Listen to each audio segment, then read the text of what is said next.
O que vai impactar a sua vida.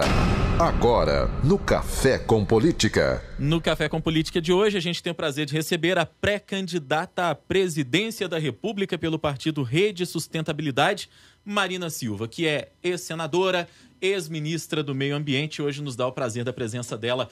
Muito bom dia, bem-vinda aqui à Super Notícia FM.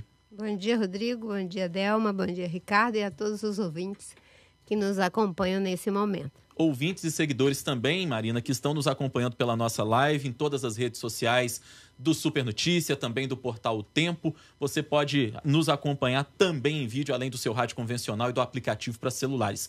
Ela já destacou, está com a gente aqui hoje novamente, Ricardo Correia, editor de política do jornal O Tempo. Bom dia, Ricardo. Bem-vindo mais uma vez. Bom dia, muito obrigado. Bom dia, Marina e a Delma e a todos os ouvintes. Bom dia. Bom, eu queria começar essa entrevista falando com a senhora a respeito do tema do dia, da semana, melhor dizendo. A senhora até ontem já falou sobre isso em Belo Horizonte, mas é bom que a gente trate novamente desse assunto, que é a manutenção da condenação na segunda instância do ex-presidente Luiz Inácio Lula da Silva, de quem a senhora foi aliada durante muitos anos. A senhora disse que é preciso entender, que é preciso se respeitar essa condenação do ex-presidente Lula. Na avaliação da senhora, o PT hoje, e a gente agora há pouco até trazia a notícia de que o partido pretende registrar a candidatura dele, mesmo se estiver preso em agosto, na avaliação da senhora, hoje o PT está tentando peitar a justiça, está desrespeitando a justiça? Bem, primeiro é um momento delicado da história política do nosso país. É a primeira vez que um ex-presidente da República é condenado. Nós temos uma situação em que exige das lideranças políticas e da sociedade de um modo geral uma atitude de respeito às instituições, e esse respeito compreendendo que seja assegurado o amplo direito de defesa, porque a própria justiça dispõe de mecanismos internos de revisão de suas decisões. Então, qualquer processo deve ser no leito dos mecanismos que são disponibilizados pela própria justiça. Nós temos uma situação muito delicada no nosso país e o que está sustentando essa crise é que as instituições estão funcionando, mesmo numa linha muito tênue. Portanto, a minha posição sempre foi de defesa das investigações, sempre dizendo que as pessoas só serão, digamos, culpadas depois do veredito com base nos autos e que os vereditos devem ser dados em bases técnicas e, obviamente, que temos uma decisão da justiça, que caberá às pessoas e às lideranças políticas respeitarem a decisão da justiça. Agora, temos um passo que precisa ser dado nesse momento, porque nós já temos empresários que estão sendo punidos, pessoas que, sendo lideranças políticas, mesmo com grande popularidade, como é o caso do presidente Lula, condenados, mas nós temos aqueles que gozam do foro privilegiado e que estão ainda numa situação de desrespeito às investigações que já comprovaram que têm envolvimentos graves em casos de corrupção. Então, esse é o momento de acabar com o foro privilegiado, porque nós temos situações de mais de 200 parlamentares que estão igualmente sendo investigados e que só não estão sendo punidos porque eles têm o poder de fazer o seu autojulgamento. Veja o que aconteceu no caso do senador Aécio Neves, em que o Supremo devolveu para os seus pares a prerrogativa de julgá-lo. Então, esse é um momento delicado em que não se pode ter dois pesos e duas medidas. Os erros que são praticados devem ser investigados. Eu sempre digo que justiça não é vingança, justiça é reparação. Quem é condenado estará cumprindo a pena que for determinada pela justiça e a sociedade deve ter uma atitude de respeito, inclusive, nem de desacatar a justiça e nem de ficar tripudiando dos condenados. Marina, quando a senhora frisou agora há pouco sobre essa questão que defende que as investigações elas sejam técnicas, muitos apoiadores do ex-presidente Lula falam que houve um certo atropelamento no processo, falam da pressa que teve para julgar essa questão do ex-presidente. A senhora tem esse entendimento também que no caso dele, houve realmente uma diferenciação? E em relação a políticos que, por exemplo, dizem que há exageros na Lava Jato, qual é a opinião da senhora em relação a isso? Bem, em primeiro lugar, é uma situação delicada, porque trata-se de um momento em que as candidaturas estão postas, uma indecisão levaria para a reta final, criando talvez até um problema bem maior de ambiguidade em relação ao próprio eleitor, que precisa saber quem de fato serão os candidatos em que eles irão votar. E acho que o que cria o problema é o foro privilegiado, porque existe uma série de outras pessoas que também cometeram crimes e que estão sendo investigadas e que hoje estão escondidas por trás do foro privilegiado. Agora nós temos que ter uma situação em que haja equidade. Aqueles que poderão concorrer a um pleito eleitoral devem ser igualmente julgados, porque, como eu disse, são mais de 200 parlamentares que estão numa situação semelhante. Então, na sua opinião, não há exageros na Lava Jato? A Lava Jato tem seus próprios mecanismos de revisão interna e de correção interna. Nós não podemos criar uma situação em que existem aqueles que podem ser punidos porque são cidadãos comuns e aqueles que não podem porque são ou poderosos, ou são populares, ou são ricos demais. A justiça deve ter um peso e uma medida. E, como eu disse, numa cultura em que se respeita o funcionamento correto das instituições, em que se tem uma atitude republicana, não é? Você nem tem uma atitude de desacato à justiça, mas isso não significa que não se percorra e não se recorra a todas as instâncias necessárias, porque numa democracia existe o amplo direito de defesa e todas essas instâncias devem ser percorridas e é legítimo que aqueles que estão sendo investigados, acusados, façam esse processo. Uma vez dado o veredito, a decisão da sociedade, de todos, é de acatar a decisão da justiça. E, como eu disse, nem é de enfrentamento para com quem condenou e nem de criar uma situação de ficar tripudiando de quem foi condenado. Quem foi condenado já está entregue ao Estado para que possa fazer a reparação da culpa que lhe foi imputada. Isso, para mim, é uma visão de justiça que nos coloca em um outro patamar. Não de justiça como vingança, mas de justiça como reparação. Agora, a senhora destacou bem essa quantidade de investigados aí com foro privilegiado e as regras eleitorais hoje beneficiam muito quem vai buscar reeleição. Talvez um dos motivos pelos quais a senhora tenha ficado de fora do segundo turno nas duas últimas eleições, as regras da disputa. Como governar trabalhando e tendo que negociar com provavelmente muitos desses investigados que vão continuar lutando contra o foro privilegiado e que vão estar no Congresso a partir de 2019. Você levantou uma questão muito séria. Eu sempre digo que a eleição de 2014 foi uma fraude. As duas candidaturas que foram para o segundo turno usaram dinheiro de Caixa 2, abusaram do poder político e do poder econômico, e quem fez a disputa em bases republicanas foi altamente prejudicado.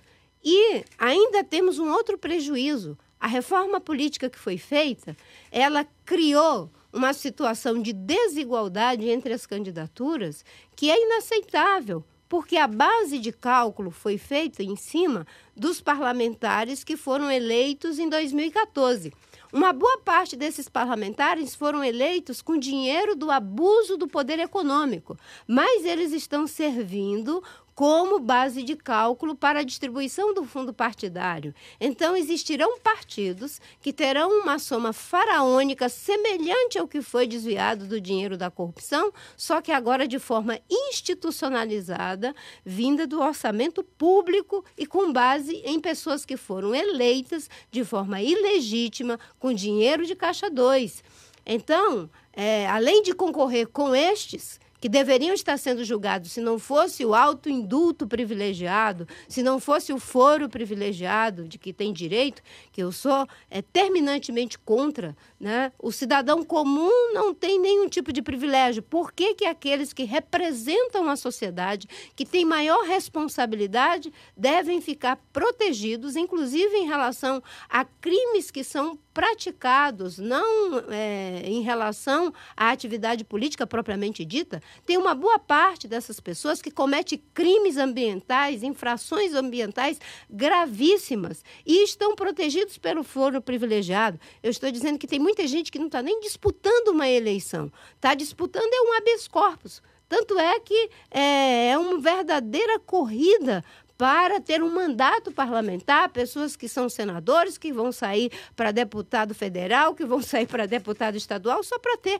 algum tipo de foro, porque isso virou uma forma perversa de impunidade, não é? Existem 2 pesos e 2 medidas. Um peso para aquele que não tem a prerrogativa do foro e aquele que tem essa anomalia no sistema político brasileiro. Eu queria falar com a senhora agora a respeito de propostas, uma vez que a senhora é pré-candidata à presidência da República. A gente vive hoje um Brasil de extremos, extremos inclusive do ponto de vista de propostas econômicas. Há um campo que rechaça tudo que foi feito, por exemplo, pelo governo Temer nos últimos tempos agora, das políticas econômicas, como a reforma trabalhista, essa tentativa da reforma previdenciária que vai acontecer agora no dia 19 de fevereiro, inclusive. E há um outro lado que defende todas essas reformas. E aí eu me pergunto à senhora, de que lado fica Marina Silva nessa questão da política econômica? Do lado do interesse do país. E qual é? Porque o interesse do país é que se tenha uma saída para essa crise, que não é só econômica, mas é também política, é também social, mas de forma legítima.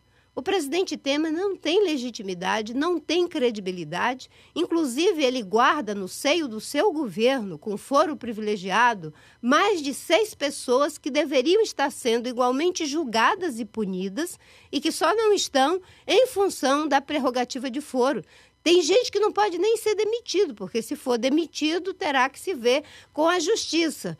Ora, quem está numa situação como essa, nós não podemos ter uma atitude da história do rouba mais faz, porque isso foi ampliado agora. É rouba mais faz, rouba mais é de esquerda, rouba mais é de direita, rouba mais está fazendo reformas.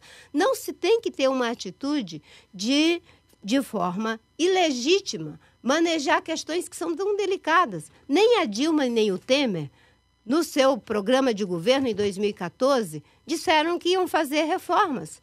Isso não foi legitimado pela sociedade, até porque eles dois diziam que o Brasil estava maravilhoso, que nada de errado estava acontecendo, e eu que apresentei um programa alertando que nós estávamos à beira de uma crise, que se não tomasse providências, a gente ia para onde fomos, que é essa crise que está agora. Paguei um preço elevadíssimo, porque todos eles faziam a satanização de quem estava apontando os problemas que o Brasil já estava enfrentando naquele processo. Então, a reforma que o presidente Temer está fazendo, ele mesmo a inviabilizou. Quando ele estabeleceu que uma pessoa, para poder fazer jus à sua aposentadoria integral, terá que trabalhar 49 anos, ele está transformando o debate necessário sobre reformas em um processo que a sociedade de antemão já identifica como sendo injusto.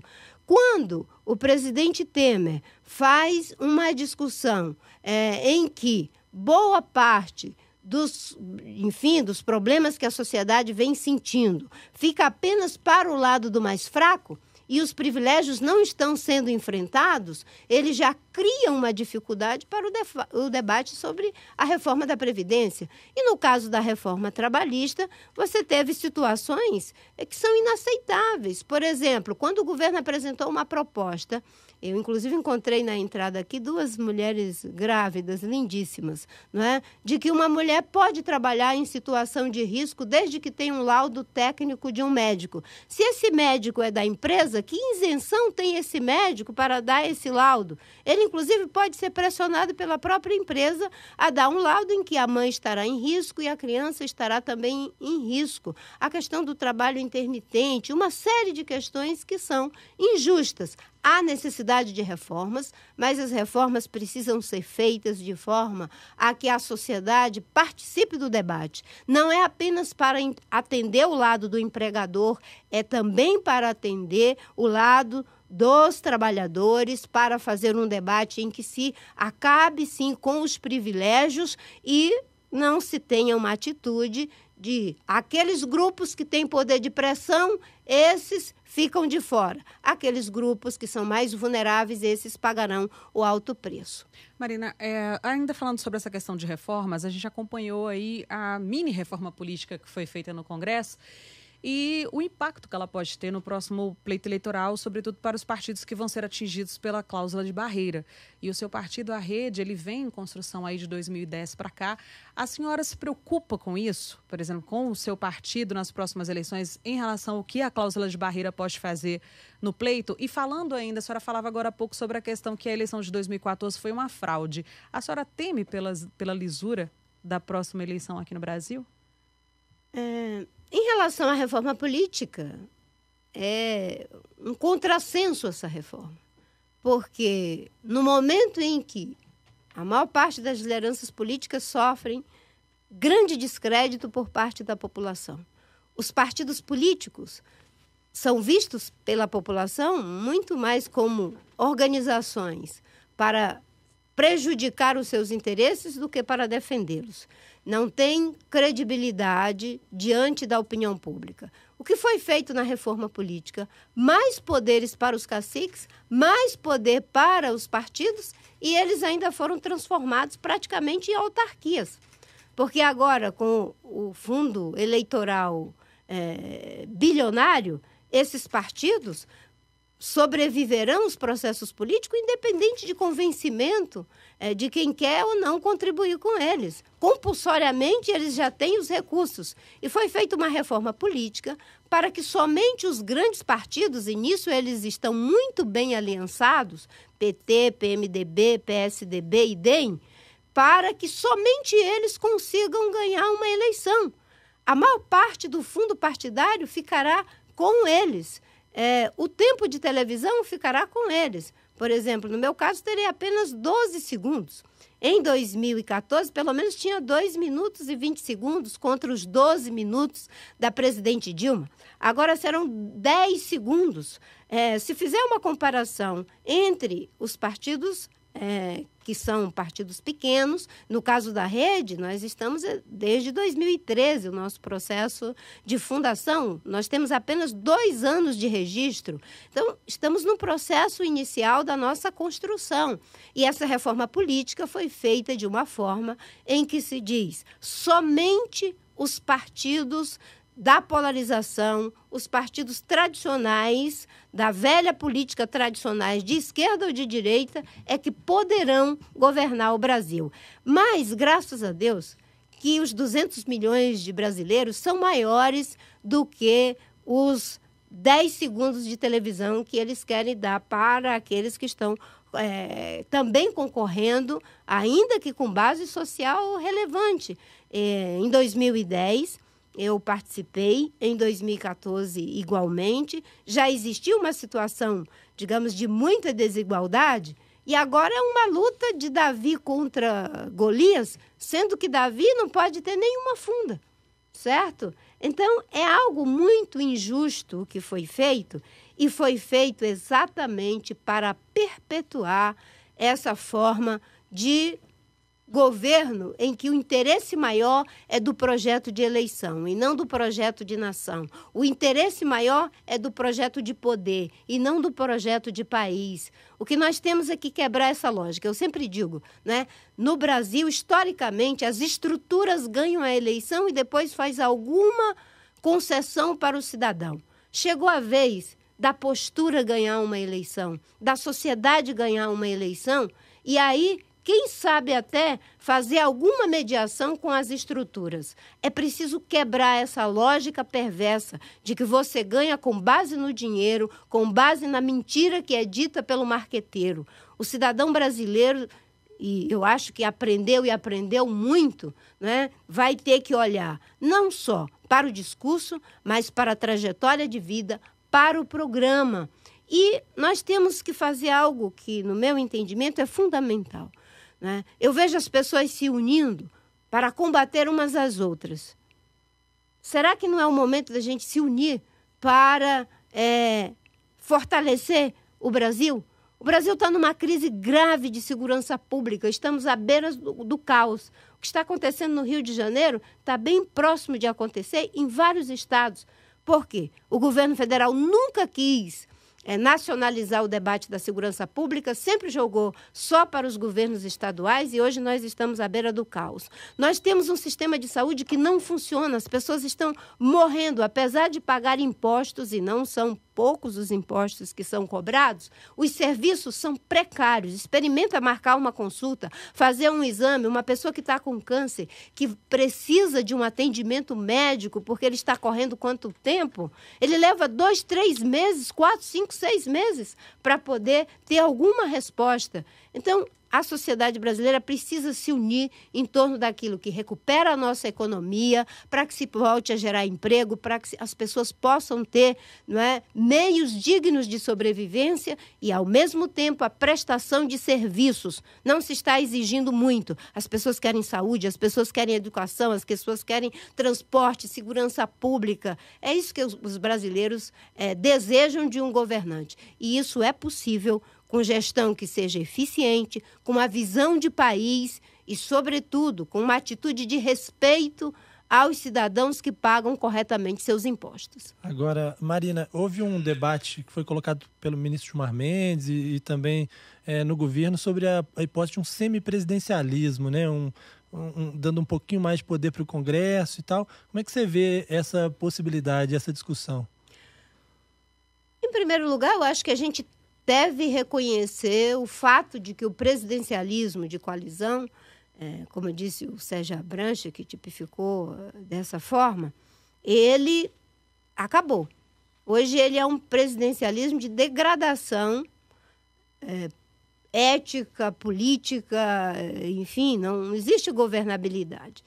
Então é preciso que se tenha uma nova governança, uma nova governabilidade. Eu acredito que a decisão que foi tomada pela sociedade brasileira de manter o sistema presidencialista, quando foi feito o plebiscito, é uma sinalização de que os brasileiros estão, digamos, se sentindo adequados com o atual sistema. Mas é preciso ter uma nova lógica em relação à governança. E eu até cunhei uma frase de que, em vez de presidencialismo de coalizão, nós precisamos ter um presidencialismo de proposição, em um governo que se estabelece com base em programa. É um absurdo que a presidente Dilma ganhou o governo em 2014 sem apresentar um programa. Que o Aécio foi para o segundo turno e que somente na última semana ele apresentou na última semana do primeiro turno, uma parte do programa e a outra parte foi apresentada só no segundo turno. Se você não apresenta um programa que seja legitimado, pactuado com a sociedade, fica muito difícil estabelecer compromissos para poder compor o governo e a maioria no Congresso. A maioria no Congresso deve ser estabelecida com base no programa, não é no toma lá da cá. Nas democracias evoluídas, não é? Você compõe o governo, tanto a base no Congresso quanto os cargos do Executivo, a partir de um programa. Não é errado compor com os partidos, mas os partidos têm que indicar o melhor quadro para a energia, o melhor quadro que tem para a educação, para a saúde, infraestrutura. É assim que, numa democracia evoluída, você compõe um governo. Não é dando uma diretoria de uma estatal como a Petrobras para que se monte quadrilhas para desviar dinheiro, para que uns se perpetuem no poder econômico e outros no poder político. É preciso sair do presidencialismo de coalizão com base no toma lá da cá, da privatização dos órgãos públicos pelos partidos para um presidencialismo de proposição, com base em programa, em um realinhamento político que seja inteiramente republicano. Nós vamos precisar refundar a República. Até porque na República, não é, os políticos têm pouquíssimo poder. Desconfie de político que tem muito poder, porque é a denúncia do antirrepublicanismo. Na República, os políticos têm pouco poder, porque você nem tem poder de prejudicar os inimigos e nem tem poder de favorecer os amigos. Você só fará com os amigos e com os inimigos aquilo que estiver respaldado pela lei. Portanto, você só tem o poder de fazer aquilo que a Constituição manda e que a legislação infraconstitucional estabelece. Se a senhora foi eleita presidente da República, qual vai ser a sua primeira medida de impacto a ser anunciada para a sociedade? A primeira medida de impacto, ela não tem como ser anunciada depois que você ganha. A primeira medida de impacto é estabelecer a forma correta de ganhar. Se você ganhar ganhando, aí as outras medidas virão por acréscimo. Mas uma coisa importante, fundamental, é ter um governo que ganha com base em programa. Ter uma composição para os ministérios com base em programa. Formar uma maioria no Congresso com base no programa. E eu digo para você, não é? Eu espero que a gente tenha uma mudança significativa para os cargos do Executivo, para os cargos do Legislativo, mas a forma como se ganha determina a forma como se governa. Se você ganhar com o abuso do poder econômico, é com o abuso do poder econômico que você vai governar. Se você ganhar mentindo, vai governar mentindo. Se ganhar roubando, vai governar roubando. Se ganhar com base no ódio, na divisão do país, você vai governar da mesma forma. A primeira medida é ganhar ganhando, com base em interesses republicanos, com base em um programa, dizendo claramente o que se vai fazer para tirar o país da crise que nós estamos vivendo. E olha que nós nem precisamos tirar nenhum coelho da cartola. O grande coelho já foi tirado com o Plano Real. Precisaremos fazer ajustes em relação às questões econômicas, mas tem uma coisa que se chama credibilidade. Nós temos que ter uma régua que mede para cima e não para baixo. Quando você tem um governante que tem credibilidade, legitimidade, que tem uma régua que mede as coisas de forma republicana, pode ter certeza, haverá uma aderência muito grande, porque as pessoas querem fazer coisas corretas. Quem é que não gosta de ser lembrado e visto como alguém que fez um trabalho bom e justo para a sociedade? O problema é que, a começar por aqueles que ganham os cargos mais importantes na República, a régua já é para baixo. Né? Ter 6 ministros que não podem sair do governo porque senão serão presos, essa é uma métrica que só puxa para baixo. Você tem que criar um espaço onde essas pessoas possam ir se reinventar. Eu digo que o PT, o PSDB, o PMDB e o DEM, eles precisam de uns 4 anos sabáticos, se reencontrar com as bases, reler seus programas, porque foram partidos que deram uma grande contribuição para a sociedade. A luta em defesa da democracia teve no MDB um grande baluarte. O PT foi um partido que ajudou a colocar as questões sociais e deu uma grande contribuição nessa agenda. O PSDB foi um partido da social-democracia que, com uma parte da intelectualidade do empresariado, deu a grande contribuição do Plano Real, mas eles se perderam no projeto de poder pelo poder, no projeto da eleição pela eleição, deixaram de discutir os rumos da nação.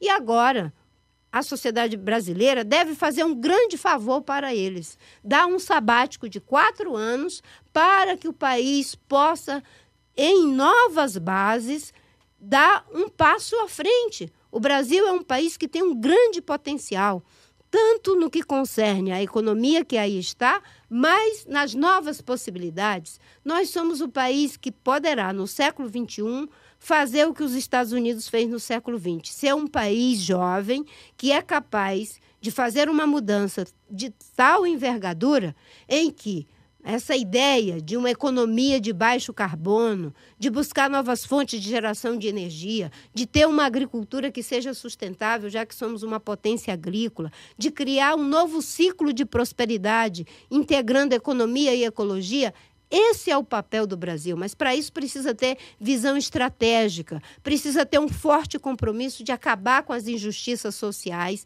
precisa ter um forte compromisso de não deixar que prospere essa ideia de que nós agora vamos ser o país dividido, o país do ódio. É engraçado que o Brasil está em paz com as suas fronteiras há quantas décadas, há quantos anos? E o país, que é um país por natureza pacífico, agora está fazendo guerra consigo mesmo. Então, estão querendo, além de ter roubado a Petrobras, os fundos de pensão, Belo Monte, roubar aquilo que é essencial para que sejamos um país economicamente próspero, socialmente justo, politicamente democrático e ambientalmente sustentável. Porque se nós nos perdermos nessa guerra que não é nossa, nós vamos comprometer o que há de mais importante para se ter uma nação economicamente próspera e socialmente justa, que é uma cultura de paz. Isso não significa esconder as diferenças, não significa que não se tenha o debate, mas o debate não pode ser uma cultura do ódio. Eu sempre digo, eu quero participar desse processo para oferecer a outra face. Para a face do ódio, o amor, para a face da mentira, vamos trabalhar com a verdade, sem desconstruir ninguém. Eu não acho que para você ganhar uma eleição tem que destruir o seu adversário. Você pode fazer crítica e não pode botar defeitos que ele não tem. Muito bem.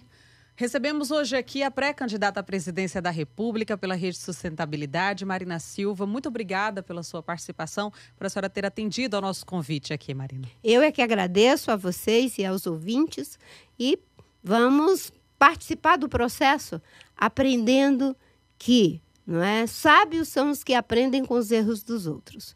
Agora, não temos o direito de não aprender nem com os nossos próprios erros. Nós não fomos sábios, talvez, de não aprender com os erros dos nossos vizinhos, que aí estão em conflitos gravíssimos.